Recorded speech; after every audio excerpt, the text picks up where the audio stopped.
welcome everybody. Danny Abraham, would you open us with prayer? Mayor, we don't have a quorum, do we? Yep. You got you and Kirk and Maurice and Danny. That's 4. Let us pray. Lord, we thank you that we have come this hour of the day to take care of the business of the city. We ask that everything we do and say be in your will. In Jesus' name we pray. Amen. Danny, you took that from Ted, I think. I just made it short and sweet, Mayor. Okay, that's good. That's good Methodist. Okay, we want to welcome our guest, and our first guest will be the new lady in town, Laura Bowman. She's a new chamber lady and looks like she's an expert deer hunter looking at her in her background there. So, Laura, the floor is yours, and welcome to Cleveland. Hey, thank you. I'm hiding from a 1-year-old, so in the back room. No, I just wanted to introduce myself. I'm the new CEO of the Cleveland Bolivar County Chamber of Commerce. I've met many of you out in the community, but I know I've not met all of the board and look forward to meeting you when we can all be in person. We're sending Dominique each month just a monthly report on what's going on at the chamber. We want to start showing some return on the investment that you're making in our organization on a monthly basis. And so if there's anything that you're looking to see on a monthly basis or would like feedback on, please let me know. We'll be glad to provide that information. I hope you're all seeing those monthly reports. If you're in town, please stop by the depot and say hello and introduce yourself or let me know, and I will be glad to come by and visit with you as well. And I just want to thank the mayor for the opportunity to introduce myself tonight. Any questions of Laura? Okay, thank you so much, and we're really looking forward to your time here. We know you'll be a great asset for Cleveland. Thank you, Laura. Thank you. Thanks, Laura. Okay, our next guests are Tricia Walker and Dr. Josh Armstrong. So, Tricia, I'll turn it over to you. Thank you, Mr. Mayor, and good evening to all. I wanted to get online tonight and kind of give you all an update.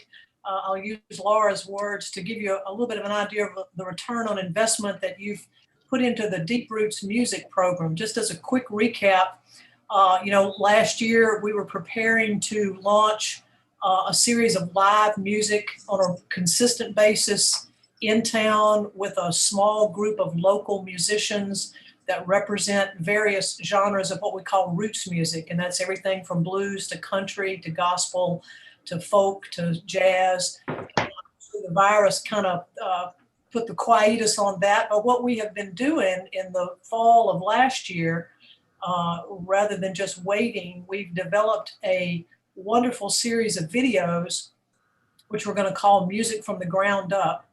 And we've been working on that for several months. And I wanted to show you all a 90-second trailer tonight. Before I do that, let me just quickly, as a recap, the idea is we've created some assets that I think are going to be very usable, certainly in the chamber's work, in the work of tourism. The nice thing about recorded video is that you can use it over and over and over again. But we're going to launch this. You'll see a press release about this probably in the next week or so. Again, the series is called Music from the Ground Up, and we've taken 30 different performances and edited them into 5 or 6 minute little pieces featuring these local musicians. Those will begin to air on Fridays at 1 o'clock on our YouTube channel, and I'll provide all that information in the press release. That'll take us through, get us on into late spring and summer, where we were awarded some Mississippi Development Authority, a small grant to do some live music. Beginning in late April, we feel like and hope and pray that everybody's had enough vaccines to where we'll be okay to be outside, safely distanced, right there where they have Oktoberfest at the Delta Arts Alliance, and do several Friday evenings, early evenings, 6 o'clock, of what we call Deep Roots Live Downtown, again, featuring these local artists that are going to come through on a rotating basis, which will take us on into the summer. We hope then we can get out some more, do some more music events in preparation for the Music Cities Tourism Conference, which is coming to town in late September. And when I finish showing you all this 90-second trailer, I'll turn it over to Dr. Josh Armstrong, who his ensemble at Delta State may be the ensemble that actually kicks off our late spring music. So I guess, Dominique, can you allow me to share? You should be good to go. Okay, let's see if we can try this. Is this our Christmas song? Oh, please, no. Please not. Not your Christmas song. All right, let's see if I can share this. Hang on one I've second. already got no suits about that, how bad that was. All right, let's see. All right, let me make this bigger. This should play pretty well. I don't know what the sound quality will be like, coming across, but here it is. This is a 90-second trailer that'll give you an idea of what we've been working on. So.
All right, so that is our that's our 90-second video. Let me see if I can get back here. Very exciting. Awesome. Very, very, very professional looking, Tricia. Well, that's done. One of our local filmmakers, Ben Powell, directed that, and we actually used a couple of students in Delta State's digital media arts program.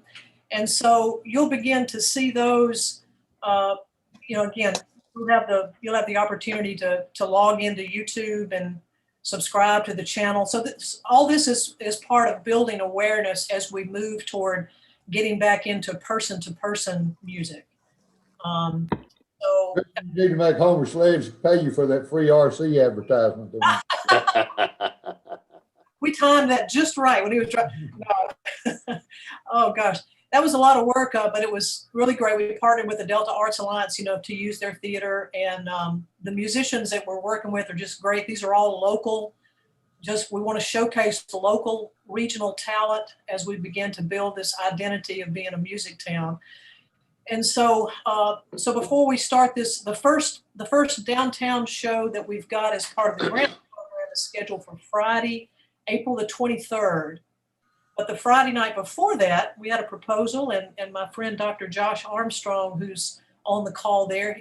Josh is Josh, tell me if I get it wrong. You're the assistant band director out at Delta State and manages several of the ensembles out there. So that's my spiel, and I'm happy to take questions, but I'm going to flip it to Josh and let him give his proposal for what he wants the concert that he wants to put on. Okay, Josh.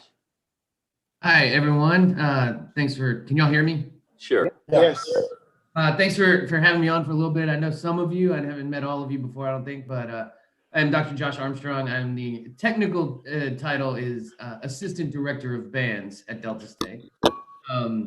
And our proposal, we haven't been allowed to perform our ensembles for over a year due to COVID. And we've had this idea for a few years, and we figured this was the perfect year to do it. And that is to do a concert of the Delta State bands on the green strip somewhere. We'll find the location. There's room we can make, we know. And kind of make it a throwback to the community band concerts from the olden days. Back when the community would come out and sit on the courthouse square or somewhere and just listen to the local band play. We'll play some patriotic tunes. We'll do some Sousa marches, and we'll do some newer tunes as well. We think that this would be a great opportunity for not only for our students to have a chance to perform, but for Delta State bands to get out in the community a little bit more. That's one of the things that I've made a goal of mine. I don't know if y'all have seen, I've had my samba band play in the Mardi Gras parade. My steel band plays at Hey Joe sometimes on the patio. And so I'm trying to get our ensembles out in the community more. And I think this would be a great opportunity for the community to see our groups and for us to be able to perform for them. I've also spoken with a few restaurant owners, and we've discussed having like a to-go special. So, a family could swing by, say, Meat Market as a hypothetical, and they'll have a special that they can grab a brown bag and go spread out a blanket on the lawn and listen to the band play. And this would be April 16th. It'd be in the evening. The plan B, in case of weather, would be to move it to either the Saturday or Sunday of that weekend. Unfortunately, due to the size of the band, we will not be able to move it to an indoor location, especially if COVID restrictions are still ongoing. But we would love this opportunity to get out in the community, to get our students a chance to perform, and to get Delta State students involved in the community more. So that's kind of the gist. If you have any questions, I'm more than happy to answer anything I can. Is that Friday, April 16th? Is that Yes, sir. It was a Friday. I think it's going to be great, Josh.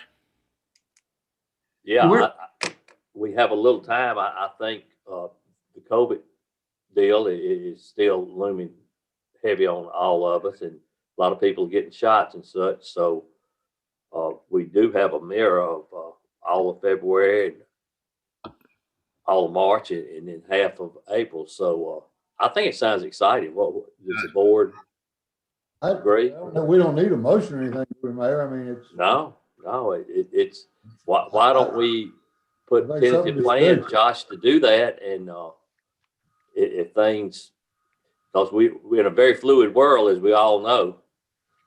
So I think our tentative plans will be to do whatever it takes to make this happen on Friday, April 16th, and kind of just go from there. So will there be a live concert on the 23rd, or are you going to break the video on the 23rd? What was the 23rd, Trish?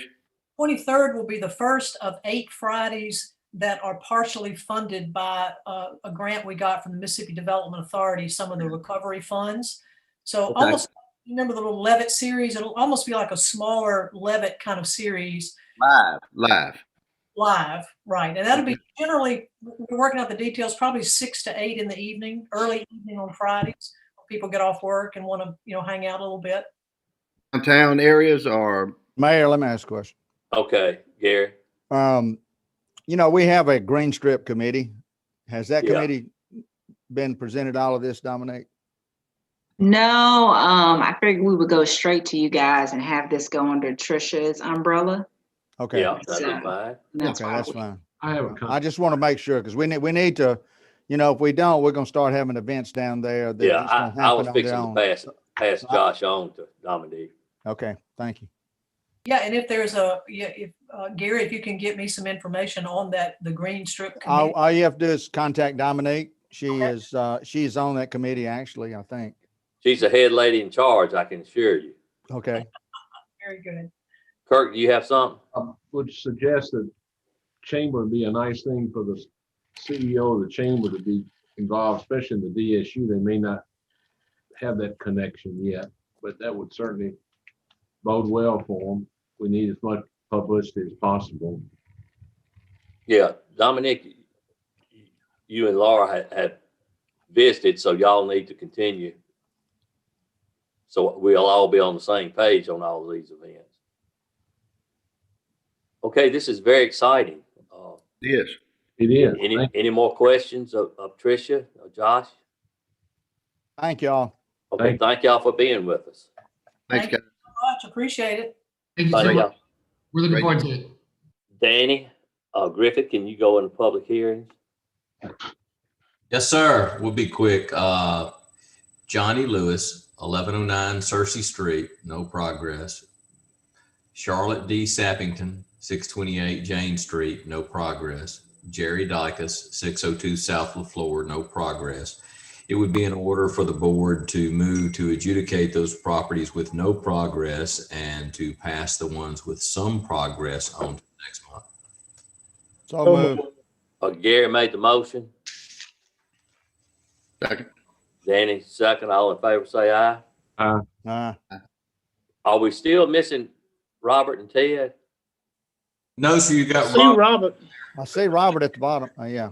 Okay. All right. a picture yet. Here we go, Mayor. We found a name. Okay, good for y'all. Mayor, I have a question. Okay. This might not be the time. It may be when it comes up to Kenneth. I saw no progress at 612 Rosemary. I'll ask that. Was that on But your list, Danny? It's not on the list. I don't have it on my list. Okay. But 612 Rosemary, it's on the list. It's the number. Yeah, I thought I'm sorry. 612 is it has some progress. some progress. Okay. Not much if you ride by there and look at it. That's right. Okay. Now, y'all can adjudicate with no progress with some progress if you'd like to. I think we go ahead and adjudicate on it because it ain't nothing happening fast and it still looks horrible. Free. I second that motion. Okay, motion made by Paul, second Maurice. All in favor, say aye. Okay. All right, Josh, engineering. Guys, I'll hit my action items tonight. Fiducia Park, we have a pay request for approval. And just a little update, we are currently advertising the irrigation and grassing contract. We'll be accepting bids next month on that. I have a pay request for the fire station. We're essentially complete. We will have the final pay request and a few punch list items to address. Fayette Davis Pump Station Improvement Project, we're about 90% complete. We have a pay request. All 4 pumps are operational. Water meter project, we have pay requests for the meters and the contractor. We're a little over 90% complete. All right, Fayette Davis Storm Sewer, we rebid this project and we're recommending to award the project to the low bid, Avis Construction. We managed to, from the first bid to second bid, the project came down about $15,000. And then lastly, Arcade Alley. We've been working with the, Breezeway Committee, Miss Murtis Tab and her crew, and we're recommending to award 2 contracts. One's a carpentry contract to replace all the rotten wood and paint the interior and some demolition. And the second is a roofing contract. And both of these we're total combined, we're still under our budget by a good bit. And that's all I have. Question before we have a motion on these? Yeah, of course, but nothing on the motion. You have a question, Maurice? Go ahead. Yeah, it's not about the motion. It's something else I want to ask. Okay. Do we have a motion? Do we need a motion to pay Motion these for pay bills? request and Yes, accept for low the whole, bids. like we've been doing.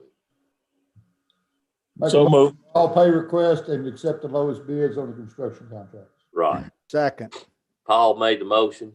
Second. Robert second. All in favor, say aye. Okay. Maurice, your question is? Josh, I was just looking at a number of projects that sewage drainage problem we've had this year. What's the total cost of the money we spent on those different projects? Just a ballpark. Roughly our 2020 drainage budget was around $350,000. Okay. We have spent, we will still have, I think, somewhere around 50 or 60,000 remaining in that fund after we complete this project. Okay. We have a few other odds and ends we're still trying to address. And last question, how we coming with the MLK sewage rehab project? Yeah, great question. I should have mentioned that. We have the notice to proceed February 15th. we finally managed to get through NDA. It took us about 2 months to get them to sign off on a notice to proceed. Normally it takes about a week. So anyways, that's through. They're starting February 15th. And how much is that project, man? Construction cost is slightly under $1 million. That's all I have, man. Okay. I have one last question for Josh. Okay, Danny. When did all 4 pumps go operational, and are we seeing seeing some benefit from this yet? With rains that can tell us anything? So 4 pumps went operational, I believe 2 weeks ago, maybe 10 days Okay. ago. And no, we have not gotten any rain to amount to anything to be able to test them. I think the longest, I know I haven't seen a pump run over a few minutes before they cut off. Okay. Ray maybe a little bit longer, but I bet we hadn't had a pump cycle over 5 minutes. So no, we just hadn't had a storm to test them yet. Thank you. Okay. Any more questions? Josh, doing a great job. Okay. Danny, city attorney. Yes, sir. Your consent agenda is before you. Note that it includes some interesting things such as February 13 downtown shopping day that will coincide with the leisure and recreation district that you've created, and an agreement to maintain the Caps family plaque there at the Armory for so long as it's used by the city. It would be in order for you to have a motion and second to approve. So move. Okay, Maurice made the motion. Danny second. All in favor, say aye. Next thing I have, if you want to smile, look at the bid tabulation on the bonds that we took. Before you, I need a motion and second to approve a resolution that will award the bond to Cruz and Associate at 0.997, in other words, less than 1% interest. Wow. I'll make a motion. Gary made the motion. Second. Maurice second. All in favor, say aye. Any opposed? Okay. I just got a question, Danny. Cruz and Associates, where are they? Who is that? Arkansas. I didn't know that till today, but they're from Arkansas. Where? Arkansas, Little Rock. Okay, Little Rock, okay. Yeah. Yeah, you answered the question. That's the question I had too. I never heard of. Apparently there's cheap money in Arkansas. Real cheap. And caveat to that, as we were finishing our meeting with bond counsel this afternoon, he offered to look at your existing indebtedness and look and see and make a recommendation as far as any refinancing at similar rates. It never hurts to look, so he will send something here in the near future. Yeah. That'll be good. We'll let Gary and his crew look at that. Yes, I almost called Gary when those bonds came through. I was so excited. Yeah. Thank you. The next thing I have, and Jamie would probably be better suited to explain this, our animal control ordinance. When we take in an animal, as we do a very large amount every month, if the animal needs emergency provision to assess the cost. And so upon Jamie's recommendation, we've Jamie Gregory, there's Jamie Lee down there too, but upon Jamie's recommendation, we've made a revision to the ordinance, and that's before you for approval. Okay. Questions of Jamie or? And this ordinance entail, Danny, what was it? I missed what you said entail. The gist of it, and Jamie probably explains it much better than I do, but we've all looked over it together. What it is if you take in an animal and that is somebody's pet and you have to render emergency medical treatment, it's a cost to the city, and the revision to the ordinance passes that on to the owner of the animal. Now, you may not get all your money back, but it's a very good suggestion in cost savings that she's. Okay. Okay. Sounds like a good. I got a question. I got 2 Danny Griffiths on my screen. And one of them looks A lot good. better than the other one. Can we swap pictures? I wish we could, Paul. I wish we could. Boy, this goes back in time. I really remember this. Wow.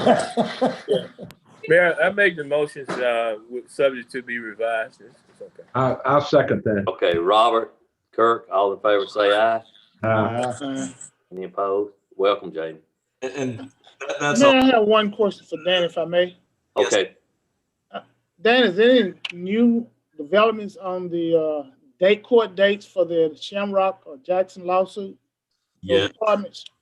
Yes, sir. That's what Jamie Lee is showing up down there to tell you about, but we're going to need to do that in executive session. She has a very favorable report for you. Okay, good. okay. Is that it, Danny? Yes, sir. Okay. Kenny, Planning Commission. The Planning Commission, from our January 21st meeting, the Planning Commission submitting a recommendation for Robert Hessler, resident of Ward 4, to become a member of the Planning Commission to replace Mark Coons, who resigned from the board last year when his term was up. I made that recommendation, so I make the motion. If it's appropriate. Second. Kurt made a motion, Danny second. All in favor say aye. Okay, if you'll let him know then. I will.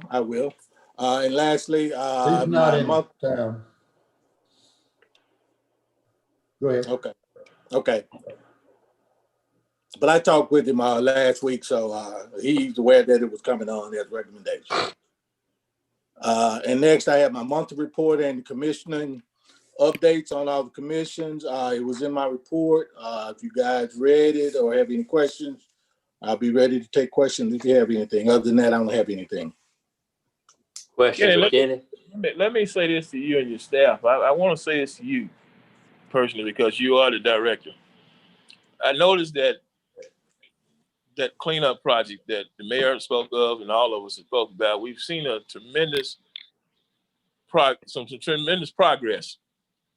And this is something that not only, should happen right now, but let's continue this. I mean, this is something that needs to be continued on a daily basis. And I just want to commend you and what you've done and you and your staff and shaping up things down there, because I promise you, Ted and I got together, we wrote our area and we looked at it and it looks tremendous. So I just want to commend you on that. And also, I noticed in my ward too, a spot that had been cleaned up that looked very, very good. So I'd like to thank you for that too.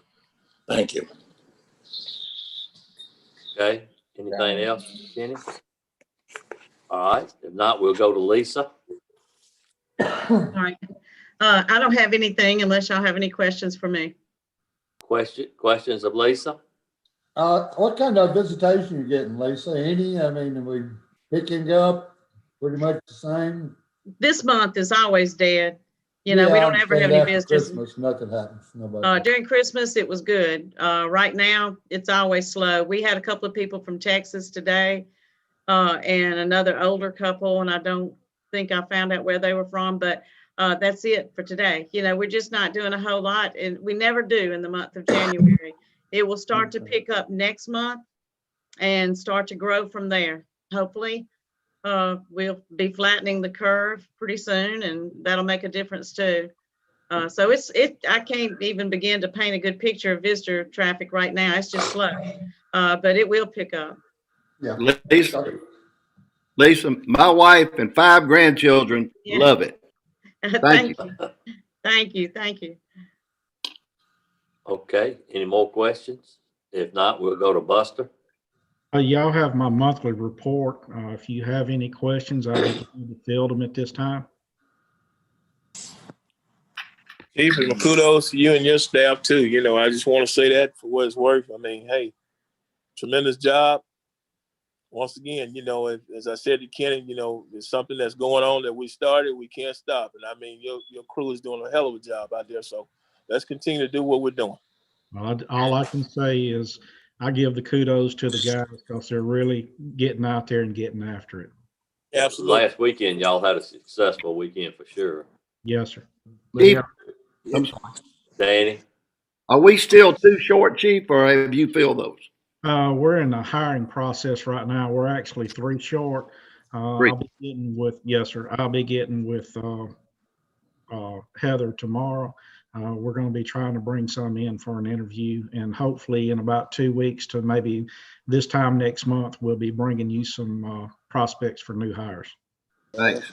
And Bus, also your command staff, and you know, I don't like to get into people single them out, but you know, with Lieutenant Livingston and Sergeants Rob Livingston and all those guys, and Tyree and Darren and all of them, I just have to single them out. They're really doing a great job. And were you invited to a community meeting coming up Thursday? Have you been told about this community meeting? Yes, sir. I'm going to be there. Yeah, I'll talk to him about it. All right, Mayor. Thank you. Mayor, I'd just like to thank Buster for including the number of shots being fired as part of his report. Appreciate that. Okay. Mayor, all right. What about want- the cameras? We're in the process of ordering. The cameras have been ordered, and so have the modems. Okay. We're just trying to, we had to send off or apply for credit with one company before they would accept a PO from us on the solar panels and all the gear that goes with that. And we're in the process of getting that cleared up so we can get that ordered. Hopefully within the next month, we should have everything in, start putting them together. Good. And it'll be a total of 20? Yes, sir. That was the question, Mayor, I had. Okay, Kirk. A timeline, you think maybe 60 days might see some? Hopefully within 60 days, we'll have them up and running. It just depends on how quick some of this stuff comes in. I talked with the company with the solar panel stuff. They said that as soon as we can get it ordered, they'll get it to us as quickly as they can. It may take 2 to 3 weeks for them to get it in. So with them saying that, I'm looking for 3 to 4 weeks. So as soon as this stuff gets in, we're going to get it put together and get it put up. And one final thing, I applaud everything y'all are doing. It's really positive. And the crime report that comes out on Wednesday in the paper showing what activity the police department's done is really positive in terms of guns and making arrests for people doing bad things. So thank you. You're welcome. Yeah. Buster, have y'all determined the sites for the cameras? No, sir. I'm going to get with y'all as soon as we start getting this stuff put up. We've determined the sites for a few cameras, but I'll get with y'all each individually, and we'll make a determination where all of them are going to go. Thank you.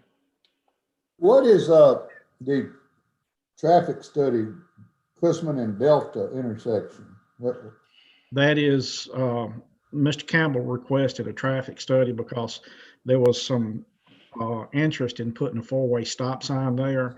So we went and put up our box and got that information. You should have that in your packet. I sent it out. And it counts the number of cars that come through that intersection. You should have an hourly total, a daily total, and a summary. Basically, the amount of cars that are on Chrisman during any hour by the traffic regulations that we normally go by, it doesn't warrant a 4-way stop sign there. It's just not enough traffic. You're supposed to have about 300 cars an hour for an 8-hour period, according to the traffic regulations, to be able to put a 4-way stop sign up. And Delta Street is a whole lot less than that. We didn't put it up on Delta. We just wanted to get the count on Chrisman because that's the high volume street in that area. Buster, also within that area, there's some tremendous speeding in there on Christmas Street, and the residents were saying if a 4-way stop sign is there, that would slow some of that speeding down, so when anybody really have a real bad accident in that area. That was one of the reasons why they needed that 4-way stop there so bad on Delta and Christmas Street. And if the board chooses, or if y'all choose not to put one there, I can make sure that we have officers down there to regulate the traffic flow and write tickets. I know y'all did a really good job. The trucks coming in town from the west were breakneck speed coming into town, and y'all the last few weeks have done a really good job on slowing that down, because I think word gets out fairly quick when these tickets start flowing. Yeah, right. Absolutely. Yeah. So Yeah, it's, we got a lot of trucks parking over there at that old Windows building too. So we still, if you notice, they're on 61, and that's a problem. That's really just not a good eye, good sight. It's private property though. Yeah, that's a problem. Yeah, but I You mean, can't do I anything think about it. what I think is, Paul, though, they not allowed. They haven't been told to park. They're just taking it up on their own. I know exactly. So. Okay. Further questions? All right. Greg. We are currently moved into our new station, have unfortunately ran numerous calls out of the station already, so we're getting right at home really quick. We still encourage everyone to come by and see it. We've already done a few tours with some Cub Scouts and things like that after hours, and been very successful. Spoke with the mayor today and kind of gave him an update on some plans that are going on through the Emergency Management Association with Michael Lamb. We met today at 11 o'clock, and it's really preliminary planning for the future of a drive-through vaccination for the city of Cleveland, for the citizens. What it'll look like is basically they have to sign up for a time frame. There'll be a limited amount according to what's available. Just like right now, what's available is what they can utilize. Right now, it's looking like it'll be over at Delta State with an entry in Statesman Boulevard, turning around and coming back out at Statesman Boulevard. One thing that I When told is the it mayor supposed this to open morning, up, Greg? they are looking at possibly the middle of February, but it's going to be dependent on MEMA and FEMA as far as, they've got requirements that you have to have something available. You have to have it organized. You have to turn that in. And that's what the process we're in now. Once it's gone to them, then they'll give us a time frame and they'll give them amount of vaccinations that are available. So they're hoping middle of February to sometime in that range. So I don't want to give a date because they don't know as well either. But just to kind of give some comfort to the citizens that these plans are underway, that the folks are working really hard to try to get this provided to the citizens. And just another kudos to sit in that room and see the police department, fire department, Delta State University, the hospital, emergency management, all those guys working together and ladies working together. We always say we're in this together. When you sit in the rooms and everybody's collaborating with one another and working with one another, willing to do whatever it takes. And, just for the sake of the people that we live with every day, felt really good. And I'm glad to be a part of it. So looking forward to see what comes out of that to get us back to some kind of normalcy as quick as possible. Thank you very much. Okay. That's all I have.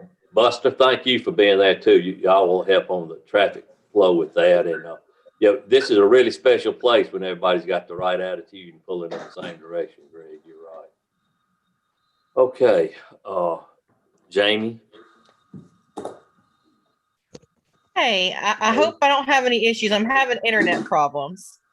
Y'all have my monthly report. I do want to say we ended up taking in 76 this month and we're able to transfer out 68. And I put most of that to my employees. I was out for 2 weeks with COVID and my husband and my children. So I just wanted to give, props where it's due. My employees really stepped up and they ran it seamlessly while I was gone. My phone rang a bit, but that's just how it goes. But I just wanted to say that they really handled things really well while I was out. And other than that, we're working on trapping a lot of feral cats in some colonies around town while our intakes on cats are slow. Other than that, we're just prepping for kitten and puppy season. And if y'all have any questions, I'll be glad to answer them. Questions? Doing a great job. Thank you. Doing a great job. Okay. Keith? Before y'all go to Keith, if y'all will approve this last pay request from our animal shelter Oh, consultant. yes. Okay. $2,500 I approve for the rebidding. Is that correct? Yes, sir. $2,500 for the rebidding. You making that motion, Danny? If that's correct, yes. Danny made the motion. Second. Gary second. All in favor, say aye. Aye. Okay. Any opposed? Okay. All right, now we'll go to Keith. Wake up, Keith. Good evening, folks. Good evening. I don't really have a lot. I turned in a report that's pretty thorough. There's only one thing I want the entire board to be aware of. Between COVID and other things, this 811 call before you dig situation has really become tough. They're short-handed and got new folks on board, and they're slow responding. I just want the board to know that most of the citizens are understanding, but we have had a few that have really stepped forward and wanted to complain because it takes so long to get these lines located. But I try to tell them it's the law, and we can't, with all this fiber optics and stuff that's in the ground, one boo-boo can cost this city tens of $20,000. So we can't break the law.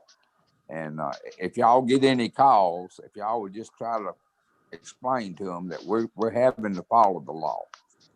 We don't want to get anybody hurt. We don't want to get any damage done. And I know it's aggravating when you've got a water leak in your yard and it has to leak for a couple of days versus a few hours. But that's right now, it's just the nature of the beast. And I know some of y'all are going to be getting calls and just want y'all to know what's going on. Have a question. Keith, question? Question. Kirk? Percentage wise, how far along are we on the replacement of water meters? Would you either I a think number or a Josh said percentage? we've exceeded 90%. Okay. We've got 90% in the ground at this point in time, and this good weather, this dry weather, has really helped. And Robert and them are moving real fast. It wouldn't shock me if in another 30 to 60 days we'll be well into being complete. I mean, I think Josh said we've exceeded 90% at this point in time. Great, thank you. Keith, let me commend you guys for taking care of Pearl Street and Ruby there, and we finally got that resolved. Look like I want to ask about over there on South Bayou, and Ted and I both have been over there to visit him most winters. He's having some problems, and that line that they fixed, they went under that concrete and actually repaired it, but he said that the stuff is coming back up in his house. It is, and that's due to his neighbor. I've got the state health department's going to meet me out there in the morning, and we're going to address that issue. I've got pictures and stuff, and those people are putting stuff in the sewer that's not supposed to, and it's obstructing his line as well as theirs. When we were out there the other day and blowed that line out, due to the pressure and the volume of the stuff that was coming out, he got some in his house.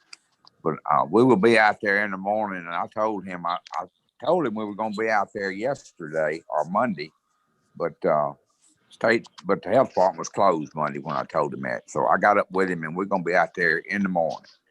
Is he the only person within that area having that problem? He's the only person, and the reason is because it's a short line that goes from his neighbor's house to the manhole in front of his house, and he's tied onto their line going under his driveway. So as a result of that, it's impacting him big time. But we're gonna get the inspector, the health department out there in the morning and lay the law down to those people, and it may come down to me getting the city involved, and we may have to discontinue this service. It's a piece of rental property. Okay, I noticed that. I went over there and looked at it. He called me there, and it really was it's a big problem that you're having right there. Very big problem. Okay. Yes. Yes. It's very unsound. We'll take care of every minute on. Okay. Ray Bell? Yeah. Well, good evening. Y'all have my report. Everything that I have was in my report. Unless you have something for me. Questions of Ray Bell? Mr. Bell? Yes, sir. This is more of a comment. I'm having people call me in regard to energy subcontractors that are cutting tree limbs and bushes. They're pulling in their driveways, heavy equipment. They're walking through the yards, and they're not contacting the residents. I just want to bring to your attention. Now, I've had about three people. That would have to be with energy cutting their power lines out, and they don't notify us when they come in. They just come in your town and clear the power lines, and they don't. I don't know when they come in because they never contact us. According to Cheryl Cummins, they're required to call the homeowner prior. Energy is required to call the homeowner prior to coming, but they're not doing it. They're not doing that. And I talked with her this evening. I'll bring that up because she didn't mention it. That's the first I've heard of them that's doing. But I know they come to town. They don't tell you when they come in or what area they're going to be working in. The only thing we know, we see them. They out working and cutting. But like I say, all that's coming through energy. Now I'll get with her in the morning on that. They're parking the heavy equipment in people's driveway and walking through the yards without, Well, with all due respect, that ain't Ray's problem. Maybe the board or the mayor needs to contact energy and let them know. Yeah, I will, Cheryl. Okay. Cheryl and I had a conversation this afternoon before she called you, Ray Bell, about the lights. Right. And supposedly the lights are on the way, but we really had a lot of lights out. And third or fourth time we'd ask, and anyway, I think we getting to the bottom of that, don't you, Ray Bell?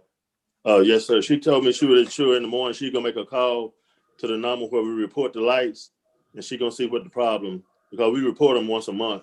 Right, and we had some we done for 3 or 4 months, and we had about a total of 50. So we're on that.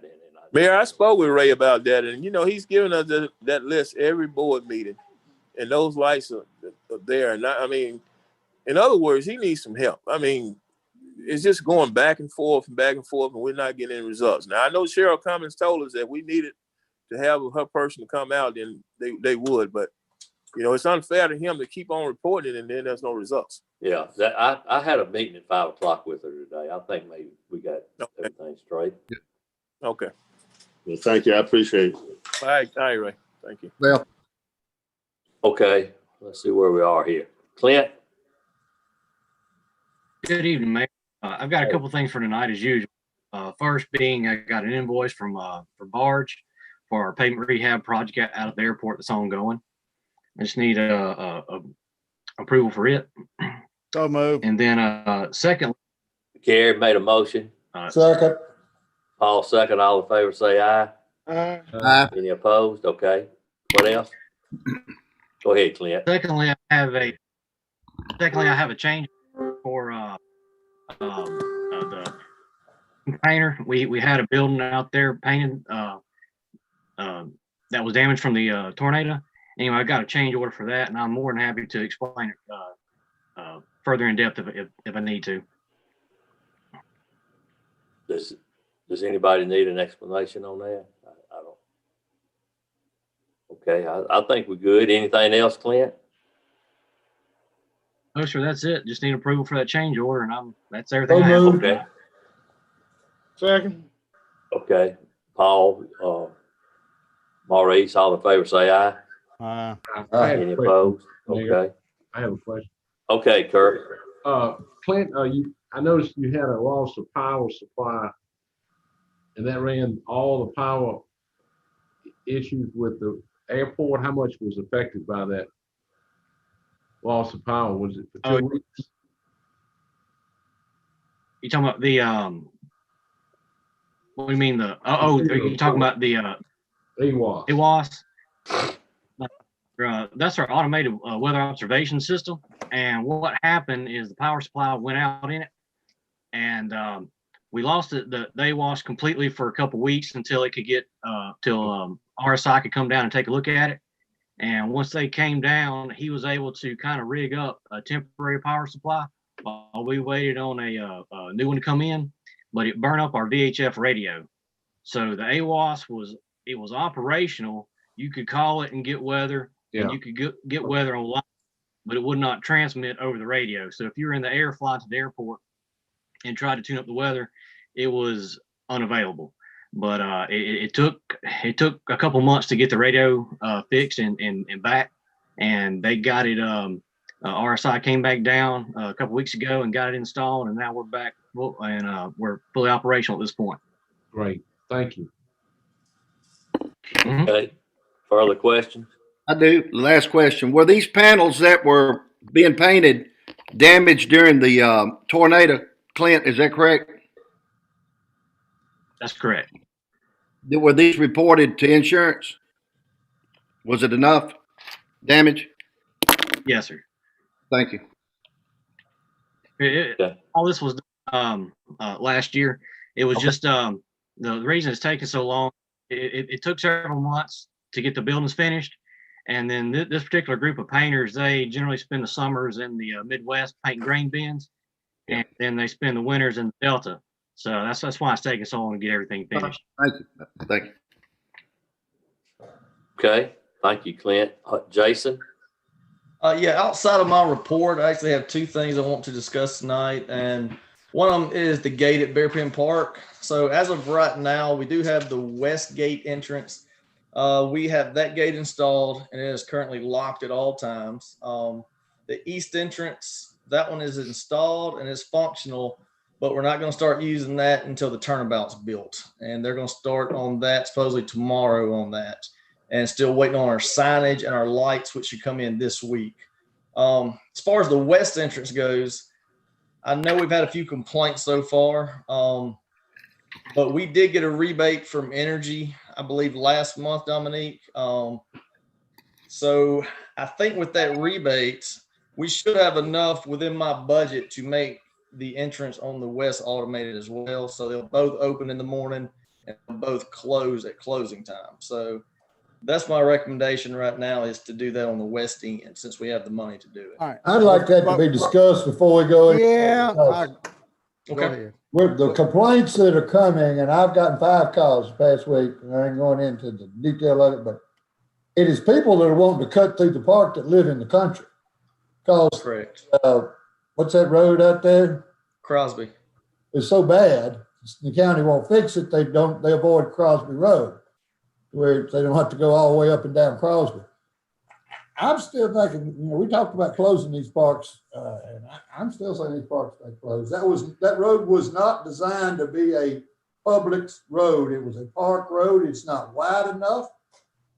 You get people parking out there on the sides and stuff, and kids get run over with these people just using it for a cut through. I'm sorry, but I think the road needs to stay closed.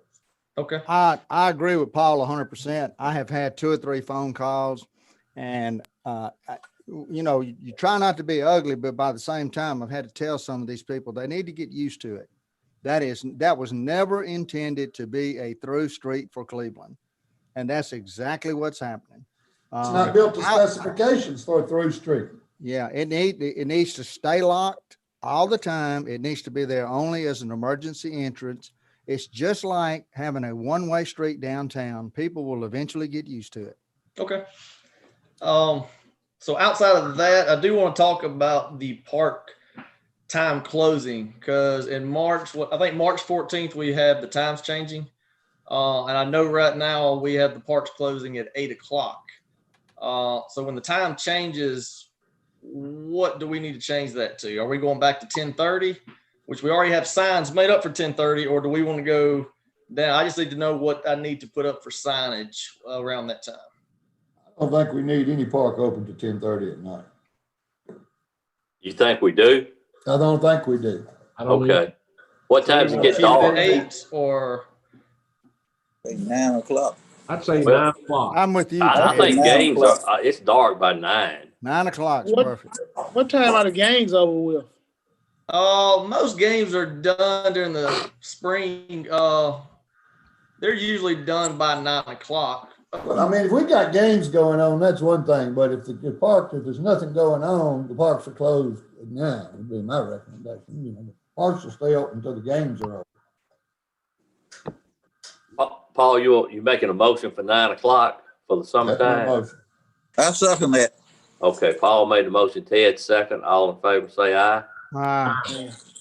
And we all know ball games are different, so.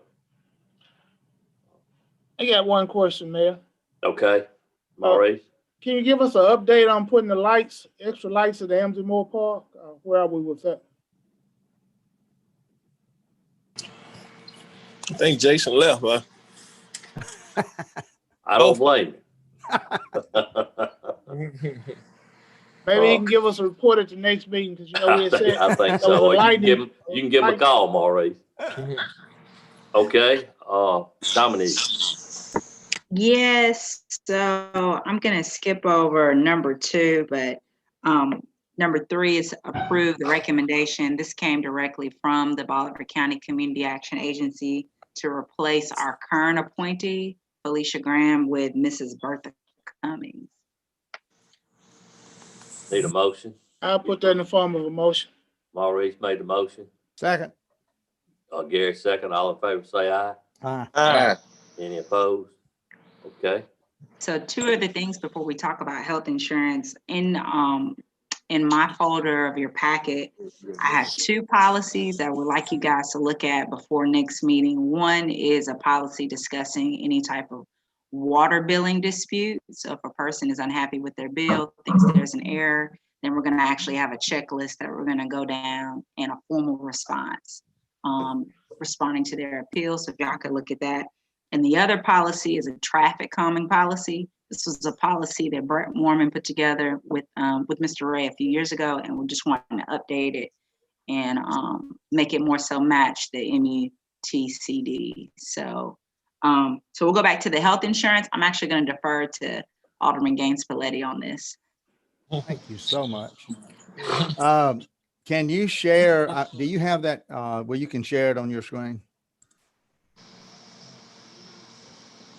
Yes, I can do that.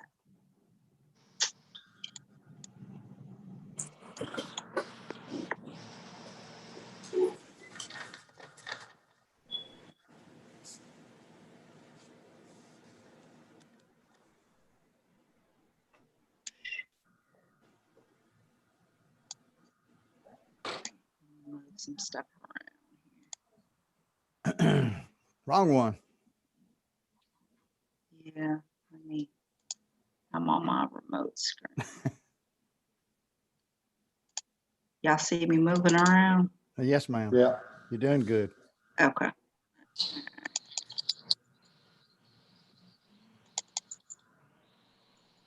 There it is.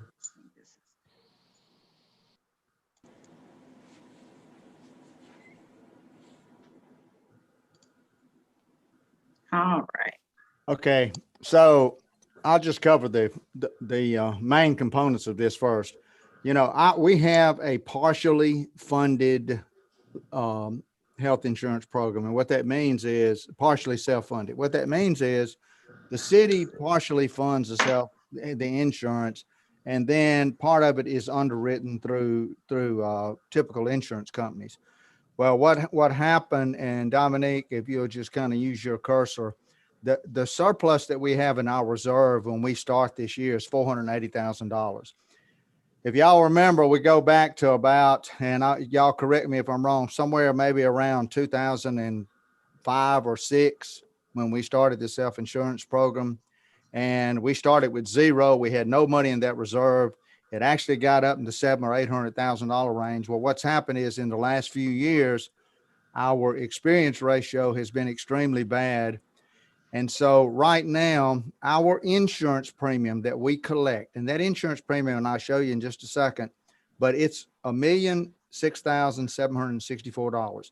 And that is the part that the city puts in, and those employees that participate in family, child, and spouse coverage. Right now, the insurance companies are projecting our expenses this year are going to be $776,000, which is going, by the end of the year, will reduce our reserves down somewhere in the $349,000 range, somewhere in there. One of the options they have given us will actually keep it from getting any lower than 369 if we keep our claims there. Okay, so this is where it takes us to. We have got to do something to raise our reserve. We have not changed our city premium in several years now. It's been $597 for several years. And both the city employees on the coverage that they have themselves, theirs was changed. And Dominique, you or Michelle, correct me, but I think maybe about 3 years ago, we had a price increase that affected them as well. So there are two different methods that we basically used to determine how to allocate this. We looked at the city pieces, which is 130 employees, versus the employee pieces, which are 13. And we have 13 employees who participate at, we lost it? Yeah, we lost it. Okay. All right. I can explain it anyway. Bottom line is this. If we don't start trying to replace this $110,000 loss, we're going to be in a situation in a few years where we're going to have to dump $500,000 in this thing to get our reserve back where it was. And this is all because we've had about 5 bad years in a row, because we've had employees with, and I can't get into particulars, and we don't even do it when we meet with these people, but we've had employees with serious problems where their insurance cost has been greater than $45,000 a year. And anytime it goes over that, you know, we have those deductibles in there. Anytime it goes over that, it really hammers our reserves. We've got to start increasing it. So our proposal, or what the committee was suggesting, is that we try to absorb 1/3 of that shortfall this year. Not the whole 110,000, but try to absorb about 35,000 of it. The only question is when we absorb it, how do we allocate it to the employees that participate? And one way to do it was give them the same allocation of cost that the city absorbs. But what we're recommending is that we do it on a ratable allocation, meaning that based on their coverage cost as a percentage that the city pays, that we allocate the increase accordingly. So what that means is the city will go up about $20 per month on each employee. The employees with child coverage go up about $12 a month. The employees with spouse coverage go up about $18 a month. And the employees with family coverage go up $20 a month. And that is that proposal too, Dominique?